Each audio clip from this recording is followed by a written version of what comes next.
All right, thank you everybody for hopping on here and checking this video out. My name is Jesus Rosario. I'm here with the Intervestment Group, and I just wanted to get on here and talk to my friend Jenny, who we actually met on LinkedIn.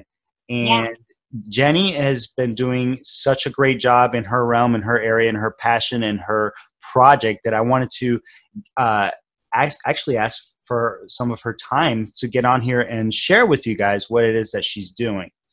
Before we get started and talk to Jenny here in a minute, I wanted to just speak to what Intervestment is. So Intervestment is a platform, a community, a word, a concept, just so that we can have one word around the mind frame or the mindset of lifelong learning, of sharing information, of investing time in ourselves with the purpose of sharing knowledge and information and resources with other people. So that's basically what Intervestment means to me.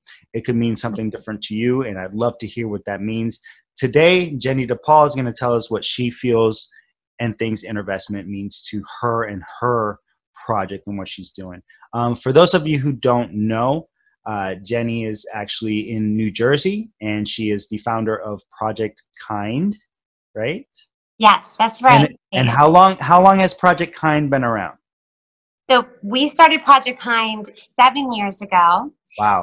But it started out just as an outreach my family was running. And then eventually, after a few years, we realized that it would be a good idea to turn it into a nonprofit. So we've been a nonprofit for 3 years. 3 years now. Oh, excellent, excellent. So Yeah. It's been around. You guys have been doing some great things around the New Jersey area, and possibly even beyond that now, as I'm learning. Correct? Yeah, it's starting to grow. It's starting to spread, which has been a wonderful, wonderful thing for us. Excellent. So what got you started in Project Kind? What is Project Kind, first and foremost, and how did it get started, and what does it mean to you? Okay, so Project Kind is a nonprofit, and our goal is to create opportunities for people to come together, share what they have with people in need, but also really to just be a reminder to people that they are worthy of love and they have purpose, and that no matter what our situation is, we all have something to share and we can have an impact on others. So 7 years ago, I sat down with my family for like a family meeting. My daughters were little. Well, little. I say little. They were like 7 and 9. And we had this conversation about what it meant to live out your truth, to really put actions to what you're saying you believe. Because it's one thing to say something, but if you're not really living it out, there's no life to it. Right. Actions speak louder, right? Actions speak louder than words. I like that. Yeah, absolutely. So we all came up with these truths, which are everyone's worthy of love, has purpose, and we all have something to share. And we had to figure out, okay, well, now what do we do? How are we going to live that out? We really tried to assess what we had and the experiences we've gone through, the challenges we faced, and what have we've learned from them. And we decided that it might be a good idea to just go somewhere where we knew people maybe needed to be reminded that they were loved. Like, it was that simple. Wow. And we started going to Penn Station in Newark, New Jersey, because we knew there were a lot of people there that were experiencing homelessness. Okay. And there was a good chance that maybe they would benefit from being reminded that someone loved them. We would just go and sit with people, get to know their stories. We would bring sandwiches, peanut butter and jelly, and we would share a meal with them. We really didn't have any agenda at all except for to just know them. In doing that, more and more people would start to gather. And before I knew it, it was kind of like this outreach. I started to think, okay, so I'm sharing my time, my family's sharing their time. Yeah. And I wondered, maybe there are other people out there that have something to share too. Mm-hmm.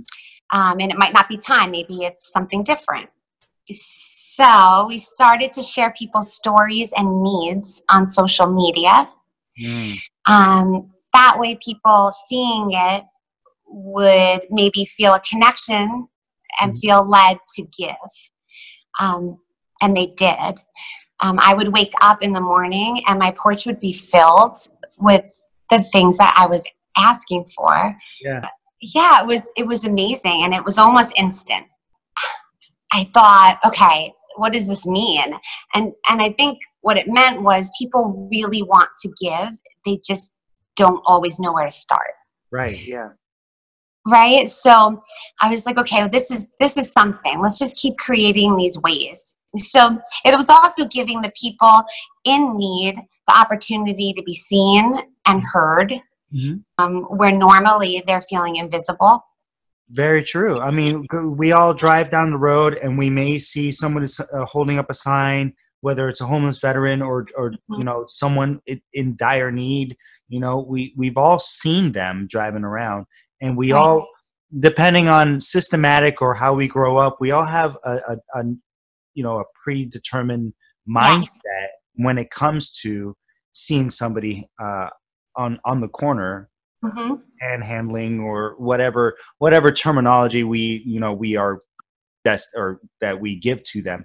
You know, and it's the unfortunate reality is that they have had misfortunes. Right. But the basics are there. We're all human. We are all in need of appreciation, of kindness, and of love, generosity, everything. Anything. It's really hard to see when there's somebody out there in need and they just get passed by.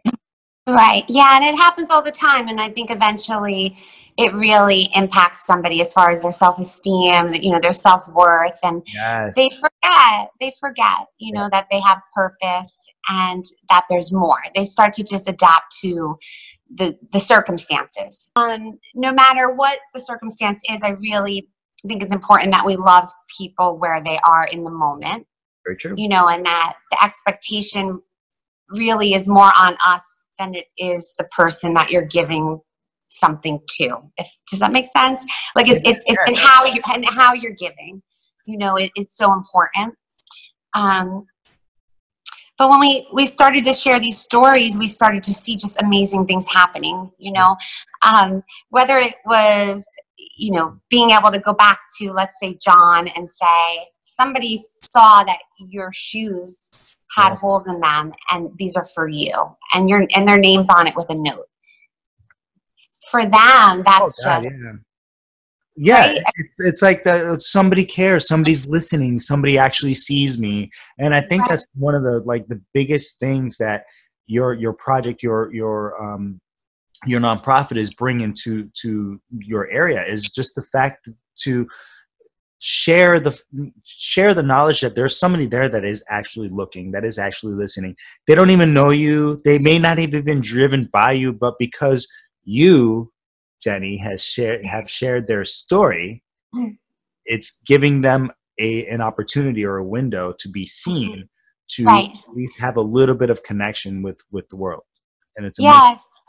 And so as much of it's such a positive impact on the person receiving, but I'm also realizing that for the giver, I mean, it's fulfilling for them too, you know, because a lot of people, again, they just don't know where to start, and they don't realize what an impact they can have on someone's life, even in a small way.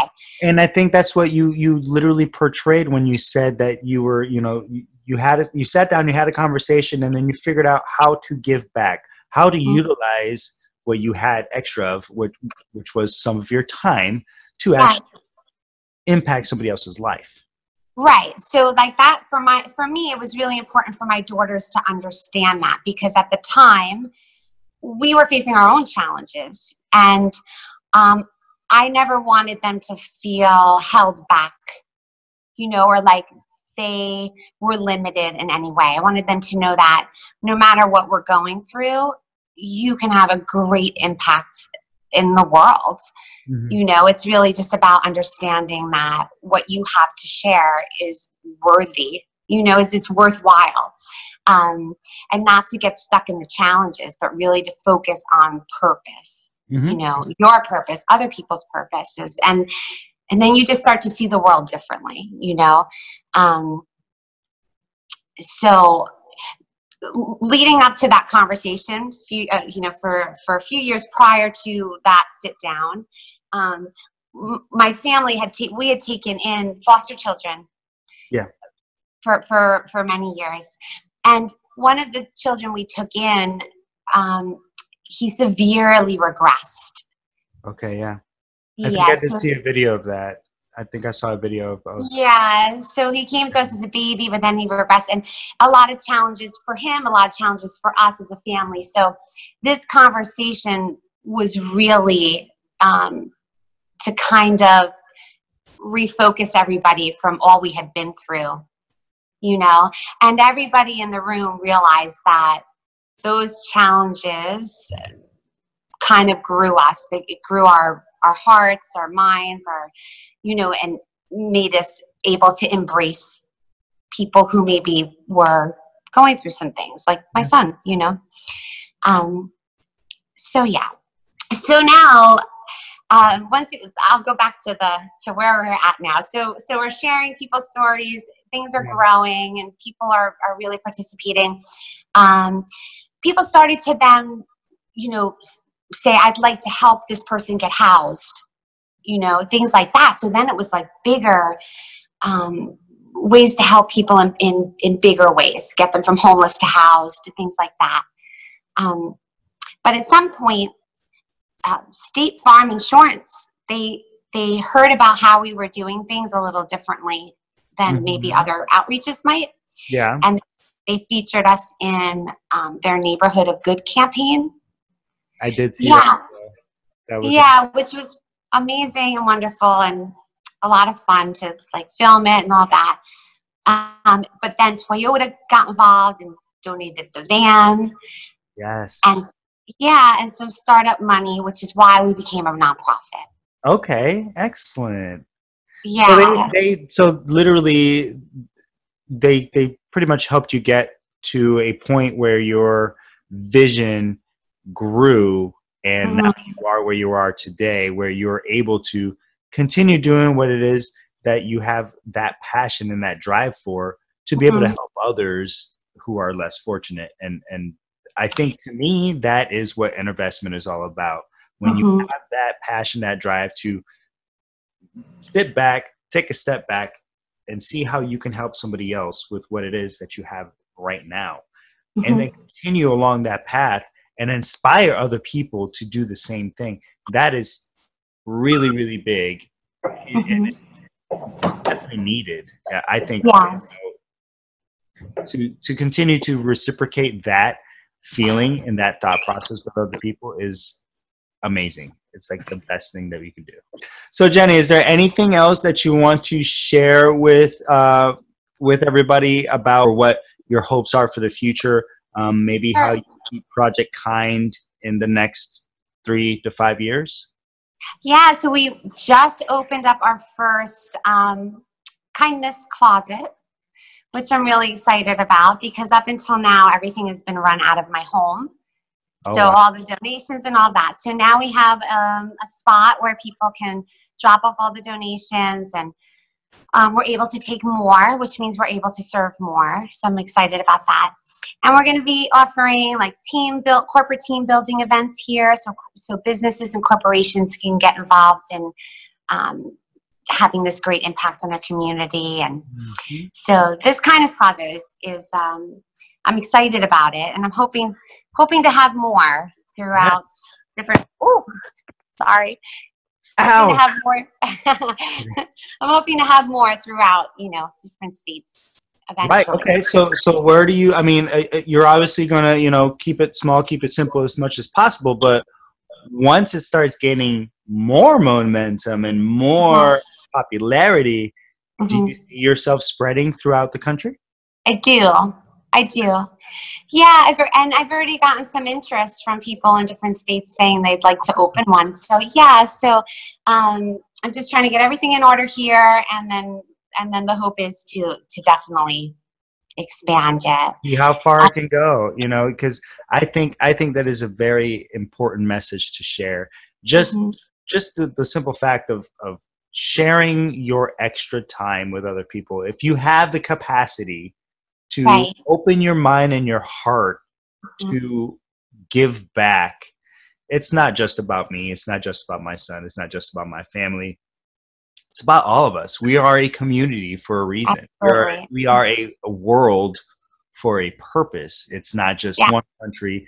And it's okay. You know, people come from different backgrounds and beliefs, and it's Mhm. okay that they have those. And it's okay that Right. you have yours. There's no reason why we can't share and get to know one another on Yeah, a deeper level. we are better together.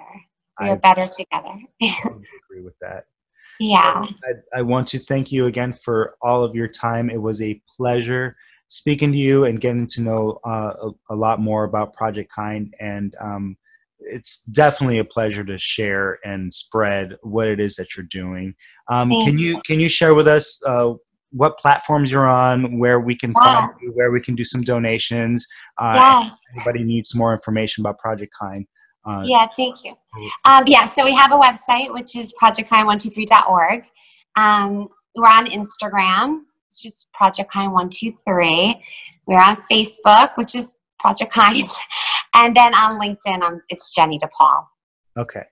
Yeah. Excellent. Excellent. I'll Yeah. make sure to put those all on this video, on our comments and everything below. But if you guys want to learn more about Project Kind, please reach out. If you want to know more about investment and getting involved with sharing some more knowledge for the community, for the world, for the country, for the greater good of humanity, that's what we're here for. That's what investment's all about.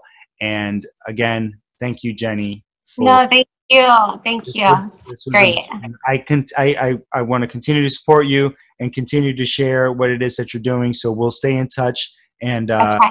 hopefully one day we'll get together and do some good, Okay. for mankind. We'll do it. Absolutely.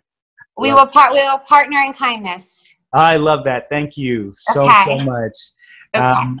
So have a great night, and thanks again, like I said, for taking time out of your busy schedule to share a little bit more about Project Kind with us. Thank you. Thanks for having me. Of course, no problem. Have a good night. We'll see you later. Okay. Bye. Bye.